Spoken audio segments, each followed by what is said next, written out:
Soalnya tuh sudah di Dekoros itu sunatnya gitu.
আসসালামু আলাইকুম।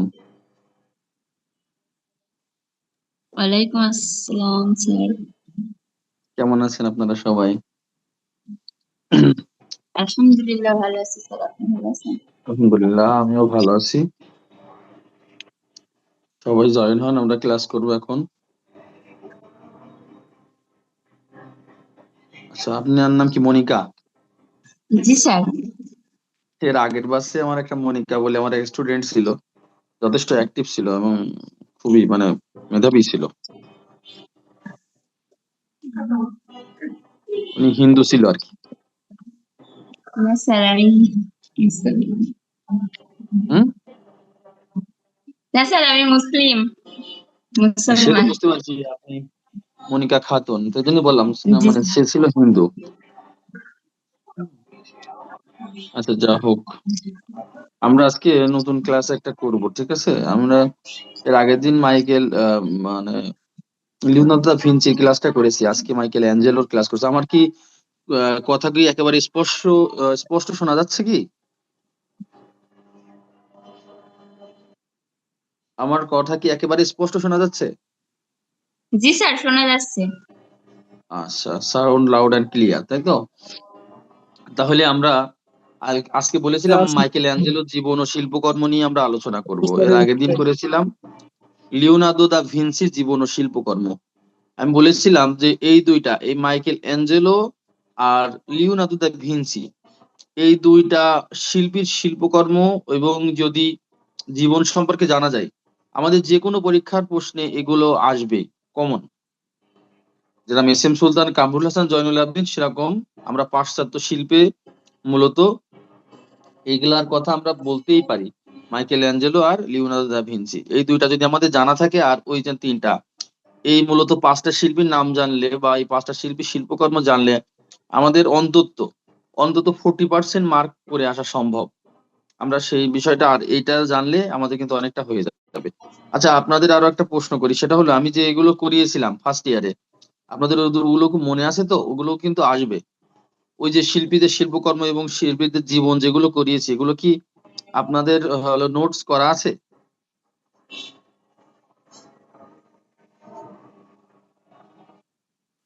জি sir, note করা আছে। আচ্ছা, ভেরি গুড। আচ্ছা, তাহলে আমরা শুরু করি।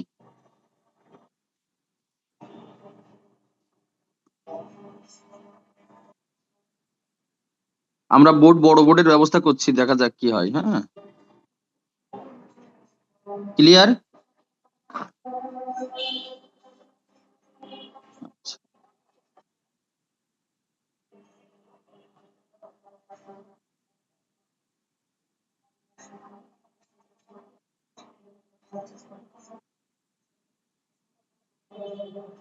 মাইকেল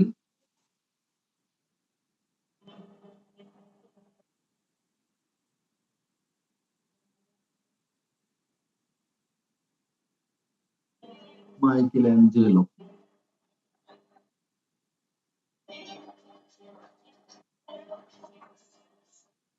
আজকের শিল্পী হলো মাইকেল অ্যাঞ্জেলো। এর আগের দিন আমরা করেছিলাম Leonardo da Vinci. Michael Angelo বা মিকেল অ্যাঞ্জেলো, আমরা যেটাই বলি, এনার অনেকগুলো নামে এনার পরিচিতি।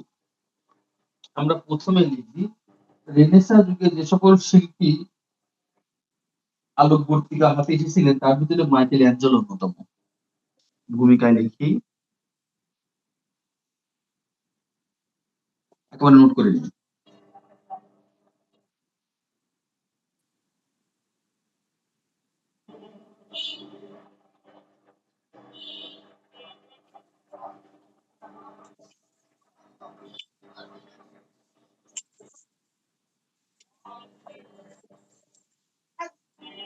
অথবা যে সকল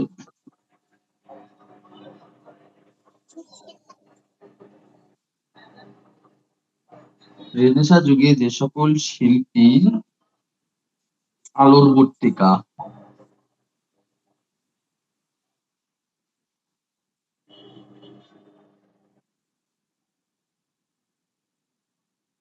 আলোর পরীক্ষা হাতে এসেছিলেন,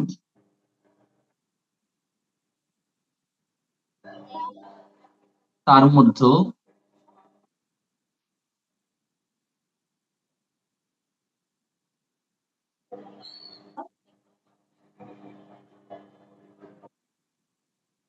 মাইকেল অ্যাঞ্জেলো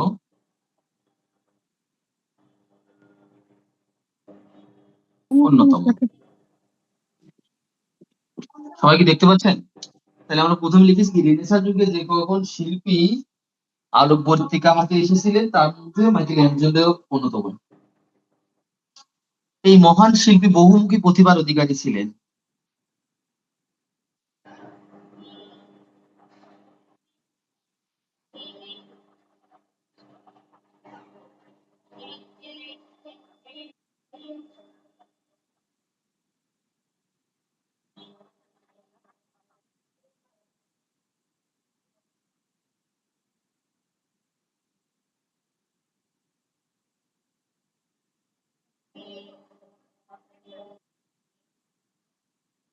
তিনি একাধারে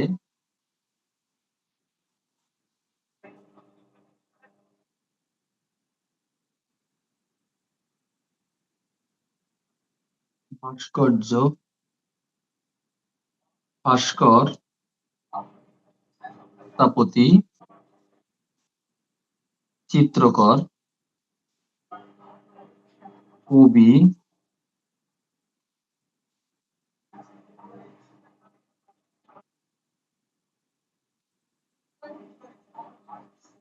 তিনি একাধারে ভাস্কর, স্থপতি, চিত্রকর, কবি হিসেবে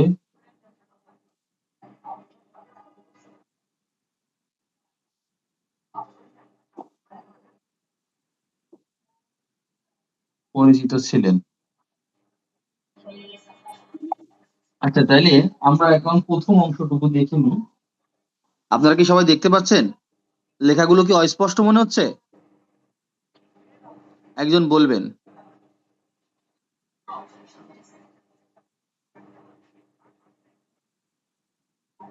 লেখাগুলো কি স্পষ্ট? জি স্যার, বোঝা যাচ্ছে। আচ্ছা, তাহলে আমি আরেকবার পড়ে দিচ্ছি, দেখেন।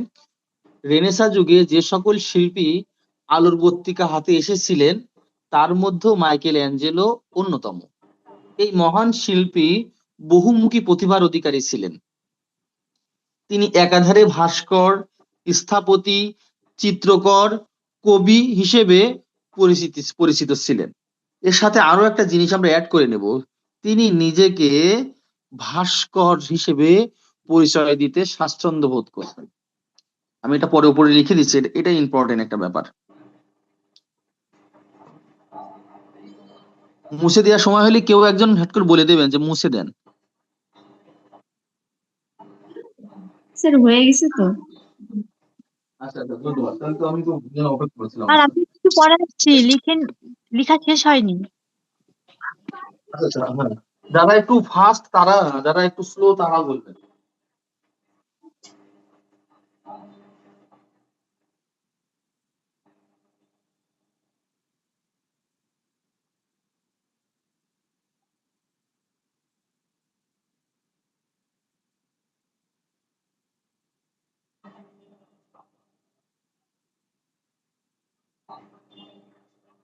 আচ্ছা, এবার মুছি, এবার মুছলাম। জি স্যার হোসেন।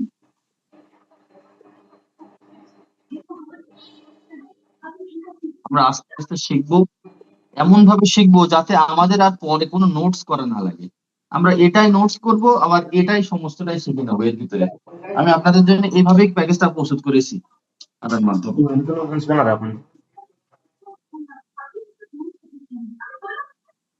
পরের থেকে নিন, তবে তিনি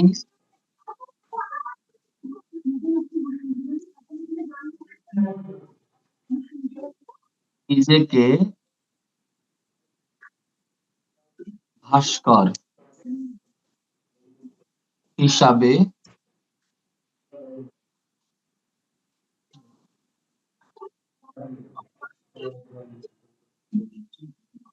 পরিচয় দিতে পছন্দ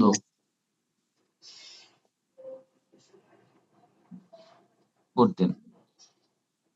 তিনি এতগুলো প্রতিভার অধিকারী ছিলেন, ভাস্কর, স্থপতি, চিত্রকর, শিল্পী, কবি, কিন্তু তিনি নিজেকে ভাস্কর হিসেবে পরিচয় দিতে বেশি পছন্দ করতেন।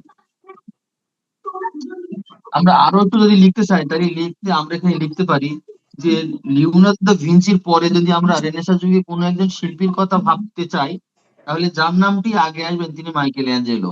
তিনি অনেক শিক্ষিত, একজন মার্জিত, ভদ্র এবং পরিশ্রমী মানুষ ছিলেন। আমরা এগুলো লিখে নিতে পারি। আমরা এটাও লিখতে পারি যে তিনি ছিলেন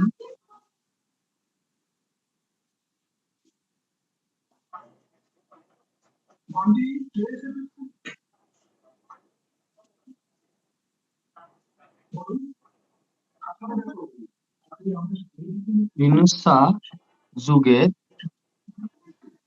মধ্যমণি।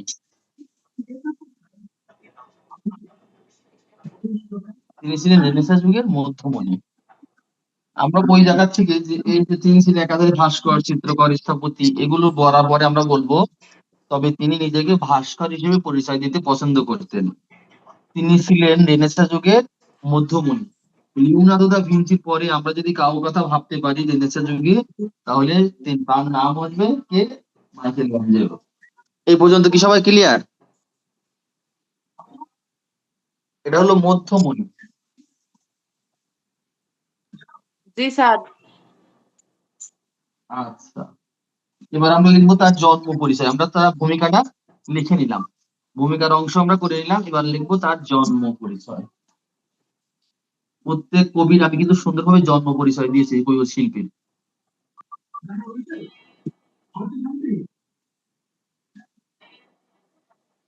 জন্ম পরিচয় তার 9 মন। জন্ম পরিচয়। স্যার, মনিকা একটু মিউট হতে বলেন, উনি ঘন ঘন লেখার মাঝে শুধু আনমিউট হচ্ছেন, প্রবলেম হচ্ছে।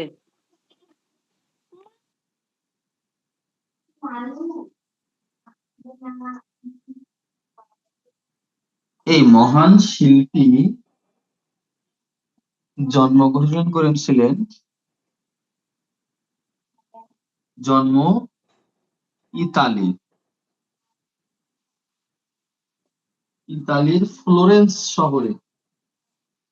আর ওইটা মাইকেল অ্যাঞ্জেলোর জন্ম ইতালির ফ্লোরেন্স শহরে, আর লিওনার্দো দা ভিঞ্চির জন্ম হলো ইতালির ফ্লোরেন্স শহরের নিকটে আনজিয়ানো নামক গ্রামে। আর ইনি হলো ফ্লোরেন্স শহরে জন্মগ্রহণ করেছিলেন। ইতালির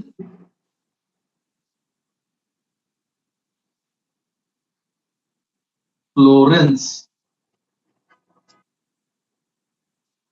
ফ্লোরেন্স শহরে অথবা ফ্লোরেন্স শহরের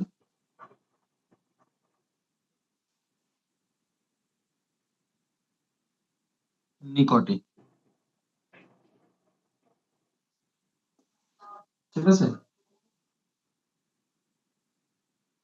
তিনি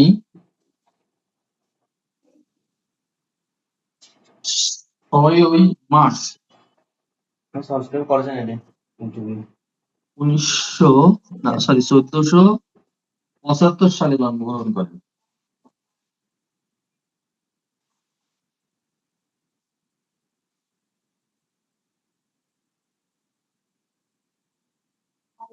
ছয় মার্চ 1475 সালে তিনি ইতালির ফ্লোরেন্স শহরে জন্মগ্রহণ করেন। তার নাম ছিল মাইকেল অ্যাঞ্জেলো বা মিকেল অ্যাঞ্জেলো। তার একটা বড় নাম আছে, এই নামটা না দিই, দেবো কি? তার একটা বড় নাম আছে, পুরো নাম মিকেল অ্যাঞ্জেলো দা লোভোভিকো দা লিওনার্দো দা বুওনাতোতি সিমোনি। এটা হলো তার নাম। মানে অনেক বড় নাম, সেটা আমার না দিই।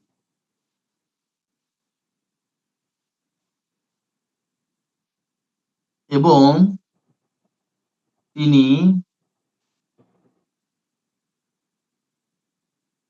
18ই ফেব্রুয়ারি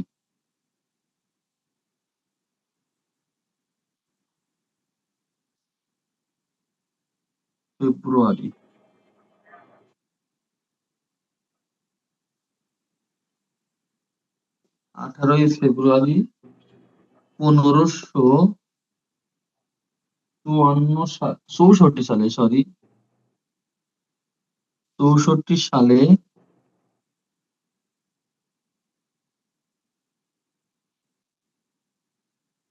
89 বছর বয়সে মারা যান। রাস্তায় লোকজন চাটুকার লোকের অভাব থাকতো না, এগুলো লোক তো দেখলাম যে আগে ঘুরতে যাবে অফিসে, মারা যান। চাটুকার লোকের অভাব থাকতো না, যত লোক আছে সব চাটুকার লোক এসে বসে থাকে। থাকতেই আর কি, আমি বললে পরে এই যে একটা আমরা নিচে করতে হবে। এখান থেকে আমরা লোকজন আপনার থাকতেই আর কি। জানলাম যে তার জন্ম এবং তার জীবন, জন্ম পরিচয়। আমি বললাম যে রেনেসাঁ যুগে যে সকল শিল্পী আলোকবর্তিকা হাতে এসেছিলেন তার ভিতরে মাইকেল অ্যাঞ্জেলো অন্যতম। তিনি একাধারে ছিলেন একজন কবি, সাহিত্যিক, শিল্পী, ভাস্কর, স্থপতি। তবে তিনি নিজেকে ভাস্কর হিসেবে পরিচয় দিতেই স্বাচ্ছন্দ্য বোধ করতেন। রেনেসাঁ যুগে যে সকল শিল্পীর কথা বিশেষভাবে বলতে হয় মাইকেল অ্যাঞ্জেলোর, এই লিওনার্দো দা ভিঞ্চির পরে তার নাম হলো মাইকেল অ্যাঞ্জেলো। তার জন্ম হলো ইতালির ফ্লোরেন্স শহরে। তিনি 6 মার্চ 1475 সালে জন্মগ্রহণ করেন এবং তিনি 18ই ফেব্রুয়ারি 1564 সালে 89 বছর বয়সে মারা যান।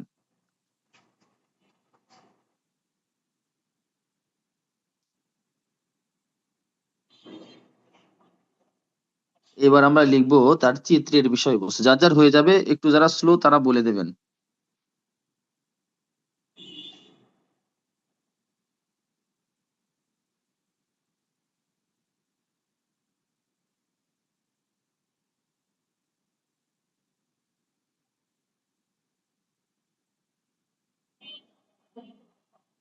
হয়েছে কি? জি স্যার। আচ্ছা, ধন্যবাদ।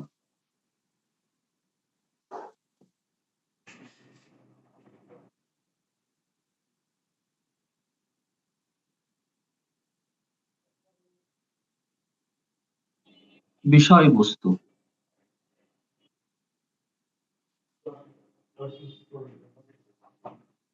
বিষয়বস্তু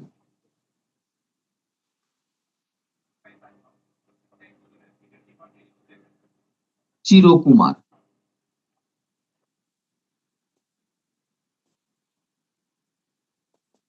এই শিল্পী, তিনি কিন্তু বিয়ে করেননি। এই শিল্পী নিখুঁতভাবে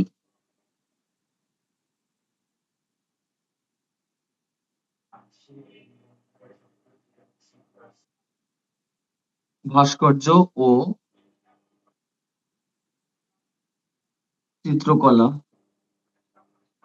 চিত্রকর্ম তৈরি করতেন।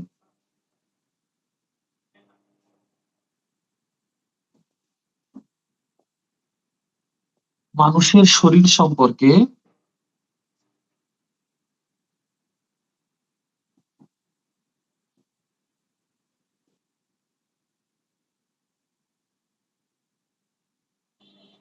তার অগাধ জ্ঞান থাকায় তিনি নিখুঁতভাবে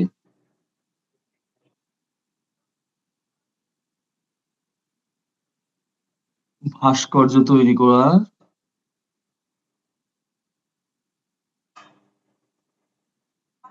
তৈরি করার জ্ঞান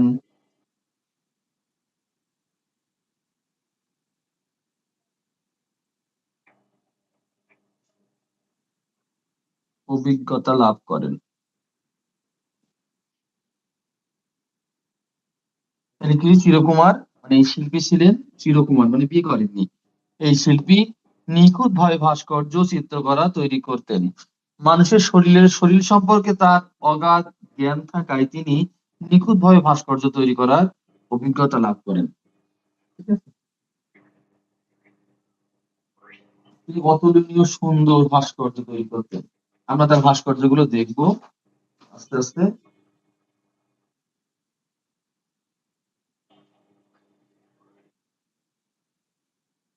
তিনি জীবনদশায় অসংখ্য ভাস্কর্য তৈরি করেছেন। তার জীবনদশায় অসংখ্য ভাস্কর্য আমরা এখানে লিখে দেবো। তার জীবনদশায় তিনি অসংখ্য ভাস্কর্য তৈরি করেছেন।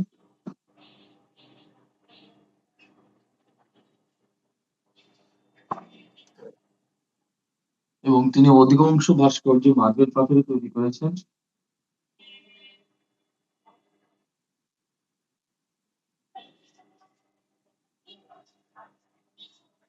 মুছে দেবো?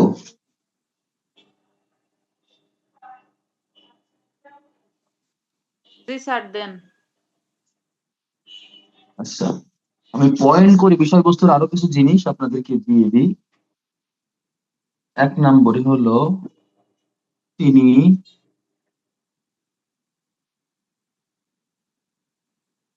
অসংখ্য ভাস্কর্য তৈরি করেছেন।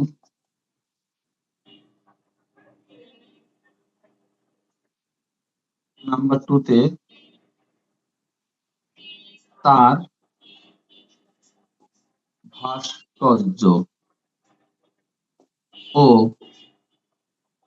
চিত্রকর্ম বিষয়বস্তু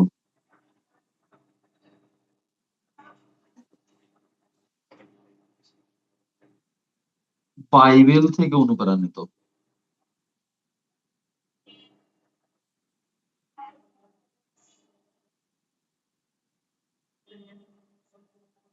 ঠিক আছে,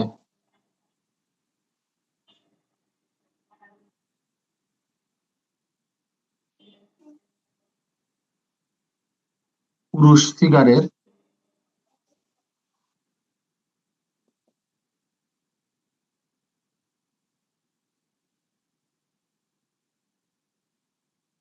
অভিব্যক্তি বেশি বা পুরুষ ফিগারের ভাস্কর্যের পরিমাণ বেশি।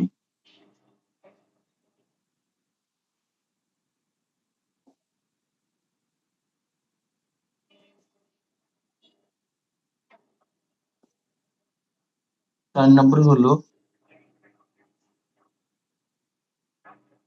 ভাস্কর্যগুলো মার্বেল পাথরের তৈরি।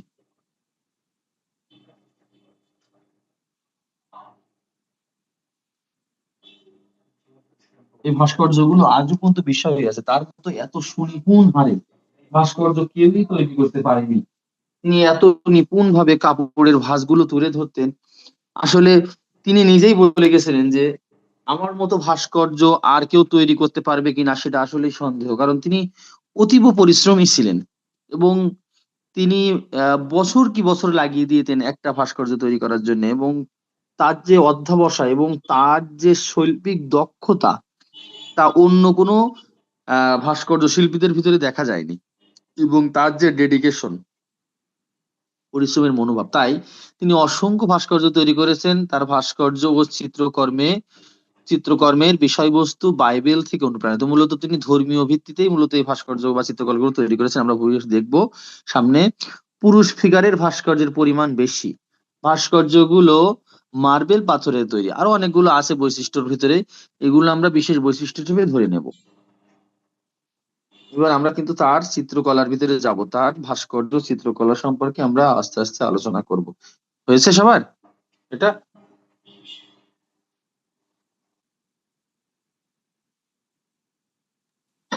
জি স্যার হয়ে গেছে। আপনাদের কি বুঝতে কষ্ট হচ্ছে? এগুলা এই পর্যন্ত যা দিলাম আপনাদের কি হলো মোটামুটি? এটা কিন্তু নোটস আকারে দিয়েছি একেবারে, মূলত এর থেকে বাদ দেওয়ার কিছুই নাই, আমি একেবারে বাচ্চা দিয়েই মোটামুটি আপনাদেরকে মূল বিষয়গুলো তুলে ধরছি। ভালো লাগছে কি? জি স্যার। যদি ক্লাসের অসুবিধা হয় বা মনে হয় যে না ক্লাসগুলো আমাদের জন্য কঠিন হয়ে যাচ্ছে, অথবা কারণ এই বিষয়গুলো সত্যি একটু কঠিন, অথবা এই বিষয়গুলো আমাদের কাছে হয়তোবা লিখিত আকারে না দিয়ে নোটস দিলেই হয়, এরকম অনেকে বলবেন, কিন্তু আদৌ আমি কিন্তু এইভাবে করে করাইনি। আমি এরকম করে করাই দিচ্ছি বলে আপনাদের কাছে কিন্তু এটা আরো বোধগম্য মনে হবে, কিন্তু আপনারা নিজেরা যখন করবেন তখন এটা আসলে কিভাবে সাজাবেন আপনারা বুঝতে পারবেন না। যদিও এটা আমার নিজস্ব প্যাটার্নে আমি সাজিয়ে দিচ্ছি, আমি এভাবে করেই মূলত লিখি। হুম। এখন এই প্যাটার্ন আপনার পছন্দ না হলে অন্য প্যাটার্নে আমি ইনফরমেশন গুলো দিয়ে দিচ্ছি, আপনার অন্য অন্য প্যাটার্নেও লিখতে পারেন। আচ্ছা, তার চিত্রকলা ও ভাস্কর্য সম্পর্কে এবার আমরা আলোচনা করব।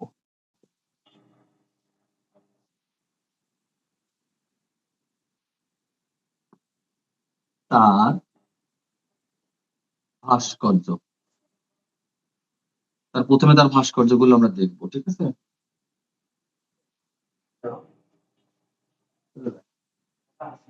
এই,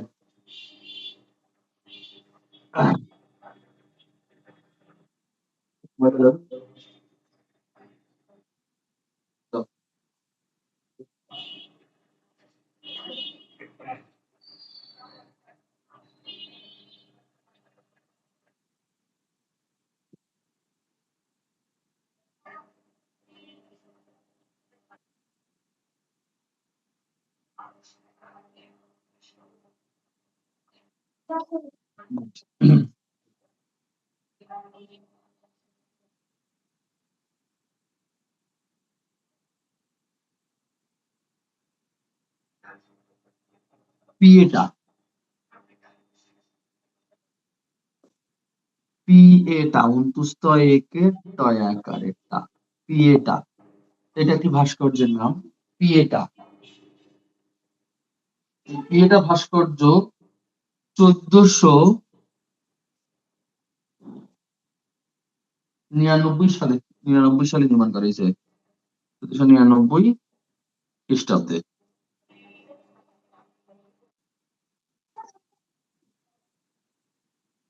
ঠিক আছে, সংরক্ষণ করা আছে।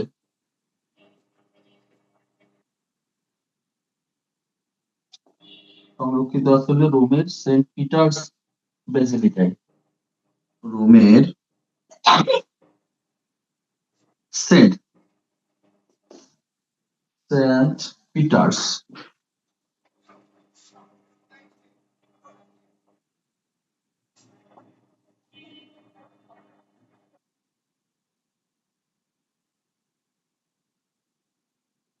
রোমের সেন্ট পিটার বেসিলিকায়।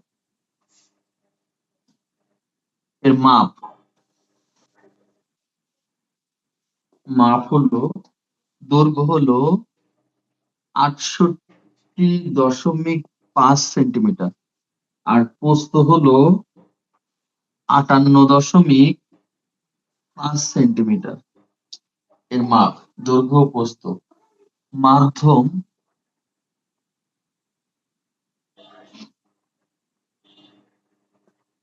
মার্বেল পাথর, মূলত মার্বেল পাথর দিয়ে নির্মাণ করা হয়েছে। এবার আমরা আপনাদের একটু জন্য বলি, সেটা হলো আপনারা আমার একটি চিত্র এই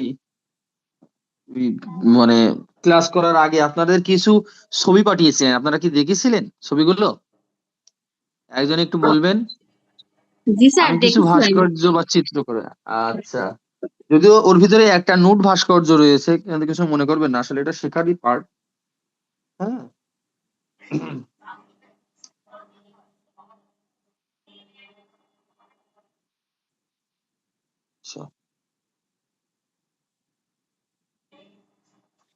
আচ্ছা, আপনারা এই তো 7 হ্যাঁ? মিনিট 25 সেকেন্ড পরে। স্যার সংরক্ষণটা শেষের হ্যাঁ, বুঝতে সংরক্ষণ হলো পারতেছি। রোমের সেন্ট পিটার্স ব্যাজিলিকা, বৈজফলা আকার, বর্গীজয়সী লয়সী কয়াকার, ব্যাজিলিকা। আমি কি আবার একবার লিখে দেবো ওখানে? না স্যার, বুঝছি। হ্যাঁ, ব্যাজিলিকা, ঠিক আছে, ছোট করে লিখেছিলাম। এবার আমি ভাস্কর্যটা একটু দেখাচ্ছি, আপনারা দেখেন। এই সেই পিয়েটা ভাস্কর্য, আপনাদের কিন্তু ওখানে দিয়েছি, আপনারা বুঝে নিন। দেখেছেন কি ভাস্কর্যটা? আপনারা কি দেখতে পাচ্ছেন ভাস্কর্যটা? জি স্যার। আচ্ছা, আমরা এই ভাস্কর্যের একটু বর্ণনাটা দিই, আপনারা দেখবেন আর আমি বর্ণনাটা দেবো। আসলে বর্ণনাটা কেমন ভাবে হবে সেটাই গুরুত্বপূর্ণ। মূলত এখানে দুইজনকে দেখানো হয়েছে, দুইটি ফিগার দেখানো হয়েছে। একটা হলো মাতা মেরি, ঠিক আছে, আমরা মুসলমানরা বলি মরিয়ম, আর তার কোলে শুয়ে আছেন মৃত অবস্থায়, সেটা হলো যিশু, যাকে আমরা বলি কি ঈসা। হ্যাঁ, ঈসা আলাইহিস সালাম, ঠিক আছে। মানে আমাদের প্রতীকী অর্থে এটা তিনি তৈরি করেছিলেন, এটা বাইবেল থেকে অনুপ্রাণিত। তাহলে আমরা বলবো পিয়েটা চিত্রে মা ও সন্তানকে দেখানো হয়েছে।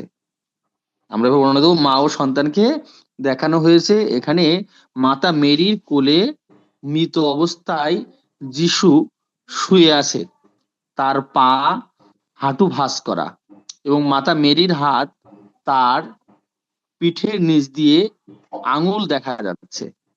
কাপড়ের ভাঁজগুলো অসম্ভব সুন্দরভাবে নিপুণভাবে তৈরি করা হয়েছে।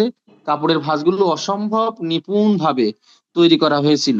এই ভাস্কর্যটি তৈরি করার আগে শিবলি মাইকেল অ্যাঞ্জেলো বলেছিলেন যে আজও পর্যন্ত এত সুন্দর ভাস্কর্য, আমি যে ভাস্কর্য তৈরি করছি বা করলাম, সেই ভাস্কর্য আজও পর্যন্ত কেউ তৈরি করেনি এবং ভবিষ্যতেও তৈরি করতে পারবে কিনা সেটা নিয়েও তিনি সন্দেহ প্রকাশ করেন। এটা এত সুন্দর। আর এই ভাস্কর্যের মূল যে থিমটা তিনি বোঝাতে চেয়েছেন, যিশু তার সমস্ত পাপ মূলত পৃথিবীর যত মানুষের সমস্ত পাপ, সেই পাপ তিনি নিজের কাঁধে নিয়ে চলে যাচ্ছেন। এরমই একটা প্রেক্ষাপট নিয়েই মূলত এই ভাস্কর্যটি তৈরি করা আছে, যদিও যে যার মতো ভাবতে পারে ভাস্কর্যটি, ঠিক আছে। আবার আমরা এটাও হয়তো সেখানে উল্লেখ করব, মাতা মেরি আহ তার সন্তান যিশুর দিকে অপলোক দৃষ্টিতে তাকিয়ে আছেন। যে একটা মহিমা প্রকাশ পেয়েছে যে বাইবেলের ঘটনা অবলম্বনে, তা কিন্তু একটা আলোড়ন সৃষ্টি করে। এবং এই ভাস্কর্যটি আমরা এখনো ইতালিতে দেখতে পাবো, যা বিখ্যাত ভাস্কর্য। মূলত এই ভাস্কর্যের নামটা আমরা জানি যে কি, পিয়েটা। পিয়েতা, আমরা বলি পিয়েটা, কেউ বলে পিয়েতা, যেটা এখানে লেখা আছে কিন্তু পিয়েতা, ঠিক আছে। হ্যাঁ, এখানে পিয়েটা বললেও হবে, পিয়েতা বা পিয়েটা। হ্যাঁ, আপনাদের কি ভাস্কর্যের বর্ণনাটা কি লিখে দেব, নাকি আপনারা পারবেন এবার? মূলত দেখে দেখে নিজের মতো করে দিবেন, এটা মুখস্থ করার কোনো বিষয় নয়, এই জন্য আমি মূলত এই কৌশল অবলম্বন করছি। স্যার লিখে একজন দিলেই বলেন। ভালো হয়, কারণ পরবর্তীতে পড়ার সময় ওইটা দেখলেই মনে হয়ে যাবে। এটা তো মেলা সময়ের ব্যাপার, যদিও আমি, কারণ আমি অনেকগুলো চিত্রের বর্ণনা দিতে চাচ্ছিলাম, যাই হোক তারপরে দেখি, দিচ্ছি। স্যার আচ্ছা, আপনি বলতে এই বলতে তো অংশ লিখে ফেলছেন স্যার, আপনি বলতে বলতে লিখে ফেলছি স্যার। লিখে ফেলেছেন? জি তো স্যার। এটা হলে তো ভালো হয়। যদি আমি যেগুলো বলছি সেগুলো যদি আমি স্লো স্লো তো বলছি, যদি কিছুটা হলেও ইংরেজিতে লিখে নিতে পারেন, তাহলে আমার এই শর্ট বোর্ডে লেখা লাগতো না, এটা আমার জন্য একটু সুবিধা হতো। হুম, আমি কি আবার ছোট করে বর্ণনাটা বলবো আরেকবার, নাকি লিখেই দিই? আচ্ছা, লিখে দিচ্ছি কিছু। আচ্ছা, তাহলে পিয়েতা বা পিয়েতা, এখানে তাও দিতে পারেন কিন্তু, পিয়েতা অথবা বা পিয়েটা, এখানে তাও দিতে পারেন, যে কোনো একটা হলেই হবে। আচ্ছা, এটা মুছে দিই, দিয়ে কিছুটা বর্ণনা আমি দিয়ে দিচ্ছি। আমি শর্ট বর্ণনা দেবো, আমি অনেক বড় দিচ্ছি না, আপনারা কিন্তু বড় আকারে বর্ণনা গুলো দিবেন। মূলত এখান থেকে কিন্তু আপনাদের শর্ট প্রশ্ন আসবে যে পিএটা কি, বা পিএটা একটা টিকা আসতে পারে, তখন কিন্তু দিতে হবে। পিএটা ভাস্কর্যে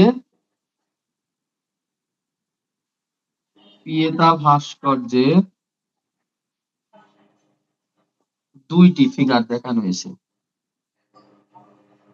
দুটি মানব ফিগার।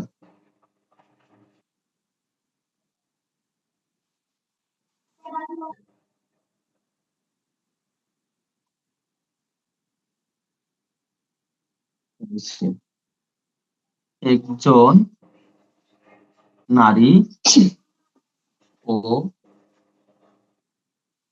একজন পুরুষ।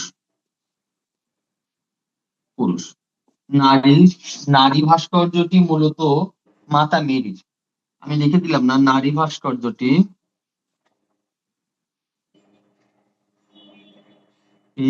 মাতা মেরির। আর পুরুষ ভাস্কর্যটি কার? যিশুর। ঠিক আছে, পুরুষ ভাস্কর্যটি কার? যিশুর। দুটি ভাস্কর্য। এবার আমরা বর্ণনা দিব, বর্ণনাটা এরকম হবে যে মাতা মেরির কোলে ভূমিষ্ঠ অবস্থায়, উপবিষ্ট মানে হলো চেয়ারের মতো ভঙ্গিমা, উপবিষ্ট অবস্থায় মাতা মেরির কোলে যিশু শুয়ে আছে মৃত অবস্থায়, তার হাঁটু ভাঁজ করা।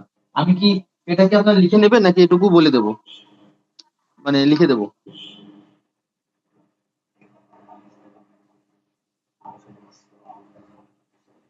এটা লিখে না গেলে বলে দেবেন।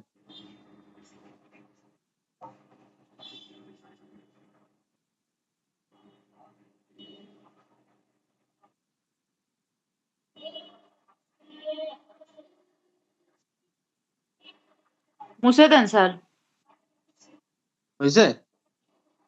আচ্ছা আচ্ছা, আমি কি কিছুটা শর্ট ফর্মে দেবো, আপনারা কি বুঝে নেবেন কিছুটা? বেশ অনেক কয়টা ভাস্কর্য তো, আজকে তাহলে শেষ করে দিন। আচ্ছা, আমি ওইটাই বর্ণনাটা দেব যে মাতা মেরির কোলে যিশু মৃত অবস্থায় শুয়ে আছেন।